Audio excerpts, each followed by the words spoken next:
এই তো কয়েকদিন আগেই গেল কুরবানির ঈদ, আর তাই এখন সবার বাড়িতেই প্রচুর পরিমাণে গরুর মাংস থাকে।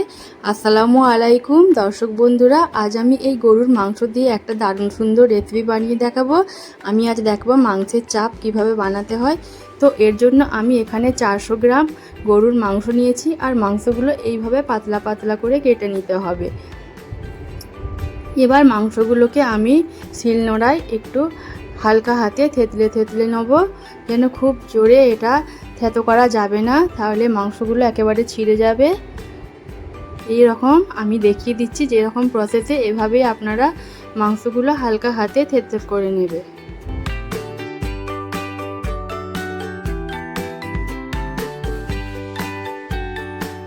এভাবে প্রতিটা মাংস থেতো করে নিতে হবে। তো আমি সব মাংসগুলো থেতো করে নিয়েছি। এবার এর মধ্যে আমি দিলাম পরিমাণ মতো লবণ, হাফ চামচ লঙ্কা গুঁড়ো, হাফ চামচ হলুদ গুঁড়ো,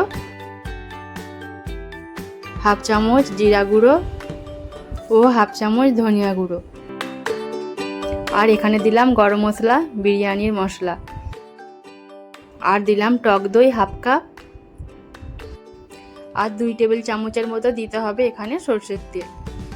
এবার সমস্ত উপকরণ আমি খুব ভালোভাবে মিশিয়ে নেব, যেন প্রতিটা উপকরণ মাংসের গায়ে ভালোভাবে লেগে যায়।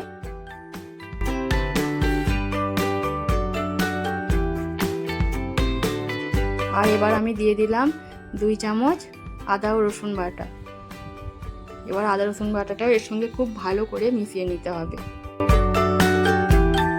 তো আমার ভালোভাবে মেশানো হয়ে গেছে। এবার আমি এটা 1 ঘন্টার জন্য রেস্টে রেখে দেবো। তো 1 ঘন্টা পর আমি দেখাচ্ছি। এবার আমি গ্যাসে চলে যাব। এখানে আমি 1 কাপের মতো সরষের তেল গরম করে নিয়েছি। এবার এখানে আমি 4টে পেঁয়াজ ভালোভাবে ভেজে নিচ্ছি। তো পেঁয়াজগুলো এরকম লাল লাল করে ভেজে নিতে হবে। এবার পেঁয়াজগুলো আমি একটা পাত্রে তুলে নেব। এবার ওই কড়াতেই মাংসগুলো আমি এক এক করে বিছিয়ে বিছিয়ে দেবো। সব মাংস একেবারে ঢেলে দিলে হবে না, তাহলে মাংসগুলো কুকড়ে যাবে।